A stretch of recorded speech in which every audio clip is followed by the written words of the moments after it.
So, last but not least, our next guest, I've been told, will give us the secrets to eternal youth, I hope. But in any case, he's going to be here to elaborate on the question, how well are you aging? Stephen Matlin is LifeLength's chairman and CEO, as well as a founding shareholder. He has led the company since inception and assisted in establishing the company as the world leader in telomere measurements and diagnostics. Stephen brings 25 years of experience as a senior executive, entrepreneur, and investment banker. Please give him a warm welcome as our last session of the day. Let's hear it for him. Okay, so good afternoon to everyone. I'll try to be relatively brief because I think we've been hearing a lot of the messages today, and some of them have perhaps already been discussed. But I'm going to talk about one aspect of longevity, which are called telomeres, or telomeres, depending on how you want to pronounce it, which are very important components of our bodies that regulate our aging process. So we've heard already some other speakers talking about how aging and anti-aging is becoming a very hot area of investment. And I think it's pretty clear why, because every single person in this room, and indeed everyone on this planet, would like to live the longest, healthiest possible life. And advances in technology are now opening the window to make that a reality. And companies like Google and Facebook and many others with their enormous resources are pursuing investments in this field. And here you have some of the examples of companies that they've invested in. So how does a guy like me, a guy who spent 20 years in investment banking, end up running a company like this? And it was basically because I wanted to be involved in something very exciting, where I could be a principal, and where I felt that I could make a real contribution to society besides just doing deals. And this is a project that we've started with the support of the Botín Foundation. It is a spin-off of the Spanish National Cancer Research Center. And we have been very fortunate to be able to establish this company as a leader in an emerging space in life sciences and healthcare that is relevant for everyone in this room and indeed everyone in the world. And we're trying to make a significant contribution to people living longer and healthier lives. I want to show you a brief video that I think will help give you the background of what it is that we do, and then I'll continue with my presentation. Okay, I'd forgotten this slide. I'll just mention very briefly as well, just so you'll have a bit more background before the video, that we are Spain's only U.S. federally accredited clinical laboratory. In the United States, there are over 250,000 laboratories supervised by the U.S. regulatory authorities. Outside of the United States, there are only 44, and there's one in Spain, and that is our company. We are also accredited under ISO and, of course, by the Spanish Ministry of Health. And as I said earlier, we were spun out of the Spanish National Cancer Research Center in 2010. And we offer a set of proprietary technologies to look at cellular senescence as biomarkers of aging and as risk factors for most age-related diseases. And I'll explain a bit more of this as I go on. And finally, we just announced that we have been given a Horizon 2020 grant. This is the most prestigious funding program in Europe for 3.1 million euros for the validation of our technology in clinical trials in multiple types of cancer. And this will be involving over 1,500 people with different types of cancer here in Madrid, with the support of Spain's major hospitals, including cancer and children's leukemia. So how well are you aging? How do we know how well we're aging? Well, let's have a look at this quick video, which will hopefully run correctly, and then we'll continue. Have you ever wondered how well you're aging? How effective are your lifestyle and wellness efforts? Are there any unexpected changes ahead? We offer a new, highly accurate test that looks inside your body to reveal how the aging process is affecting you. This is a simple blood test called TAT. That stands for Telomere Analysis Technology Test. What is a telomere? And why should I have them measured? Inside our cells are chromosomes that contain the DNA we inherited from our parents. As we age, cells are constantly duplicating and replacing themselves. Telomeres are the protective caps at the ends of our chromosomes. With aging, the telomeres get shorter with each division. Eventually, the telomeres get so short that the cells stop duplicating. In a nutshell, that's the aging process. There's also an enzyme called telomerase that works to lengthen the telomeres. Another way to think about telomeres is like the protective ends of shoelaces, nice and tight when they're new and fraying as they age. Telomere length integrates genetic, lifestyle, and environmental factors, where you live, how you live, and who you are. The TAT test looks at over 100,000 of the telomeres in your blood to determine your cellular or biological age. The TAT test reveals the number of critically short telomeres in your blood sample. And when you have your test year after year, you can see how fast you're aging by the rate of telomere shortening. Short telomeres have consequences. They're linked to heart disease, diabetes, many cancers, and other diseases. In many cases, the percentage of short telomeres determines the onset of disease. How many short telomeres do you have? And if your telomeres are short, what can you do about it?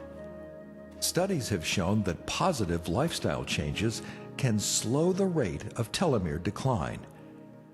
These include exercise, a diet rich in antioxidants, switching to a Mediterranean diet, certain kinds of supplements such as omega-3s.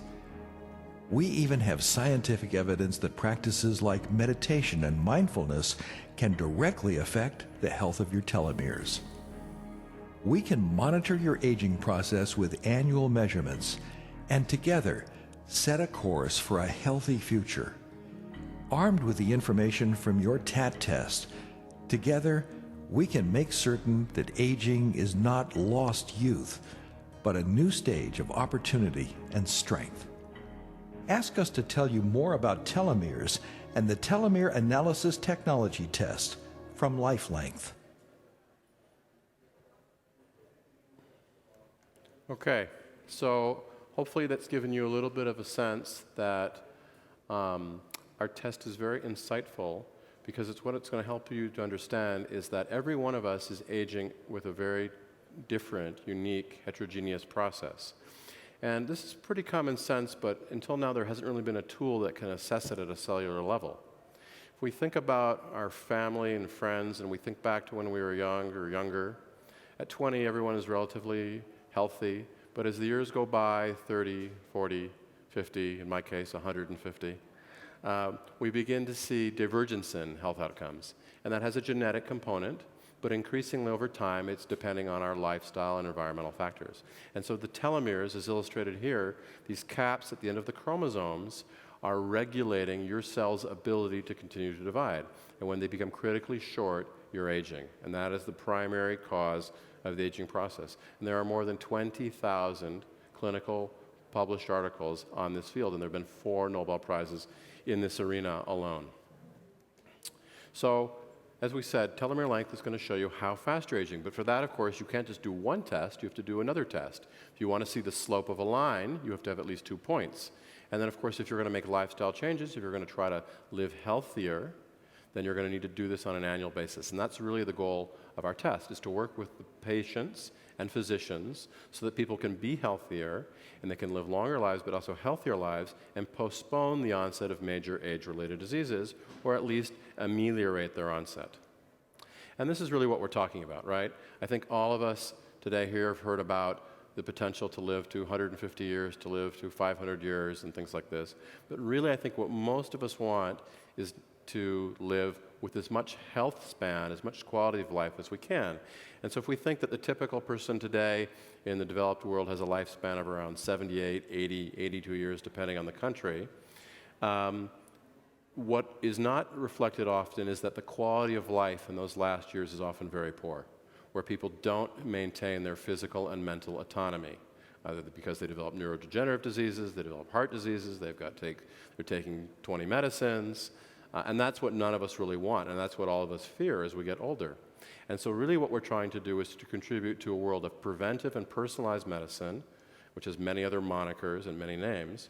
But what we want to do is for the people take ownership of their health, and they try to follow this graph on the blue line, where you gain quality of life. All that area between the blue line and the red line is quality of life. And hopefully you do live a bit longer at least.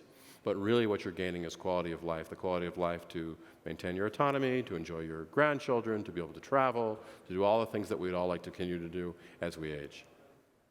And as we said before, these factors are comprised of three big buckets.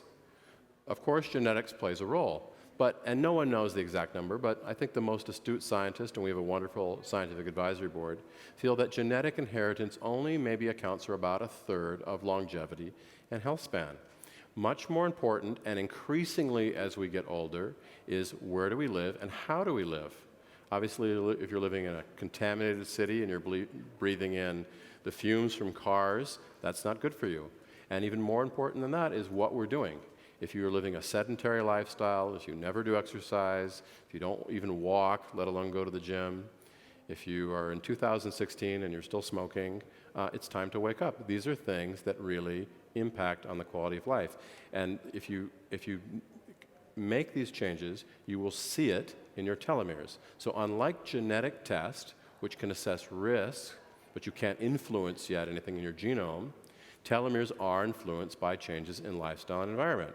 So and it's never too late. So if you take our test and you see that you have poor results and you make lifestyle changes, you're going to see that year on year in your results by reducing your rate of aging as expressed by this cellular marker. So this is really what I was speaking about before. The genetic factor at birth is very significant, but as we move forward in time, it declines because we're having epigenetics. The environmental and lifestyle factors are expressing in our genome, and this is then becoming the predominant factor that determines our health as we go forward. So I think probably maybe everyone will recognize this image of Brad Pitt dressed up as an old man in The Curious Case of Benjamin Button. And this is really, the aging paradigm. Can we reverse aging? Of course, in this film, Brad is born old and grows younger and more handsome as the days go by. There's a great expression that youth is wasted on the young. Well, he gets the chance to show it. And he gets all of his experience as an old man, and when he's a young man, he's very wise. Really what we want to do, of course, is to slow the aging process and reverse it. And the question is, can we stop aging? And we've heard some people speaking about that today. And there are many initiatives underway to develop genetic interventions, to develop drugs, to reverse the aging process. But before you can reverse something, before you can put a car into reverse, you first have to you have to stop. You can't go from a drive position into a reverse position. So the first thing we have to focus on is slowing the aging process. And what is aging? We all know what aging looks like. Anyone shows you two photographs of two people, it's relatively easy who says the older person. But aging is basically a loss of function. It's a loss of tissue function. It's the increase of disease. If you ask a physician to say, if you could only ask one question of a patient, and you can't even see the patient, and you have to make a health evaluation of that individual, what is the question you're going to ask them? Inevitably, invariably, they'll say, I'm going to ask them, how old are you? Because age is the greatest risk factor for disease. But as we've discussed, aging is not homogeneous, and therefore chronological age is not the best reflection of true disease risk. Rather, it's telomere length and biological age, which is what we're trying to assess. And this is where we're going. So I think we saw also today earlier some other slides that looked at this as well. Life expectancy is getting close to quintupling, or will soon be quintuple to what it was a few hundred years ago, and almost double what it was less than 100 years ago. So it's really remarkable how modern medicine, hygiene, sanitation, food have made a difference. But again, the issue remains, how do we maintain health span? And for that, we have to make radical changes in our healthcare system, which isn't the subject of my lecture today, but it's not the system that we have, clearly, which is the one of waiting till you're ill and then treating chronic diseases with pharmaceutical drugs is clearly not working. Just in the United States, I read a piece of data the other day that astounded me, which is that in a country of about 330 million people, there are now something like 35 million type 2 diabetics in the United States, and there's another 100 million people that are considered pre-type 2 diabetic. So that accounts, excluding children, that accounts for something like half the population. So it's a pretty big problem that we're facing. And as I said, there are many, many initiatives underway. The institute that we came out of, the Spanish National Cancer Research Center, continues to be a pioneer in this field, developing gene therapy by which they've been able to extend lifespan in mice significantly. And of course, it is true that mice are not people. However, most people don't know the genome of mice is about 98.7% the same as people. So there is some differences in mice, but we are getting pretty close to people in many aspects. And interestingly, in the area of telomere diagnostics and telomere measurement, the telomere structure of all mammals is the same. I won't give a lecture in biology, but the structure of telomeres in all mammals is exactly the same. So the ability to measure telomeres in mammals and apply our technology to other fields is already there. But what's important is what works in mice on telomeres is very likely to work in people, because the biology of telomeres in mice and people is basically the same. The main difference is that mice have telomeres that are much longer than human beings, but they erode or shorten at 100 times the rate of human beings, which is partially why mice have a lifespan typically of about 18 to 24 months. And then there are other people who are taking even bolder initiatives. There's a woman in the United States whose name is Liz Parrish, who has tried in an unknown country in Latin America, apparently, because this is not allowed in the United States, to inject yourself with a vector to do gene therapy, where she's trying to activate an enzyme called telomerase, which will lengthen your telomeres. So there are some really creative initiatives out there, and I think we're at a point now where we can safely say that this is not a question of if, but when, and this will happen, because if there's an opportunity to make a lot of money in different fields, certainly extending health and lifespan has got to be one of the billion or perhaps trillion dollar opportunities that other people have spoken about today.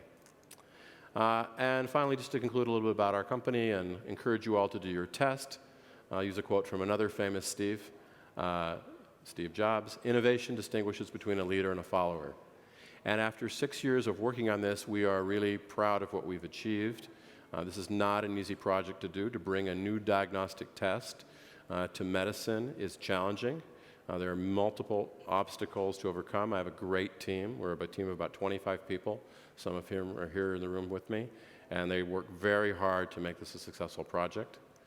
And really, it comes down to you, to all of you as individuals, about do you want to invest in your health? And in my mind, and I think in the mind of many other people, health is, if you don't have your health, what do you have, right? I mean, going back to Mr. Jobs, billions and billions of dollars, and dead of pancreatic cancer at, 60 years old?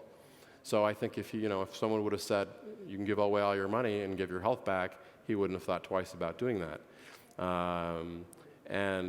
And all of us have to think about what's important. And one of the things that we often don't think about in our daily lives is our health, because we don't perceive it. There's no readout. There's no dashboard. There's no speedometer. There's no fuel gauge. There's no warning light. And the only way to do that is through clinical testing. Not only our testing, but many testing. So for people who haven't had a checkup in a long time, I encourage you all to go out and get a checkup, because you can think you're healthy and you can be developing diseases and not even know it.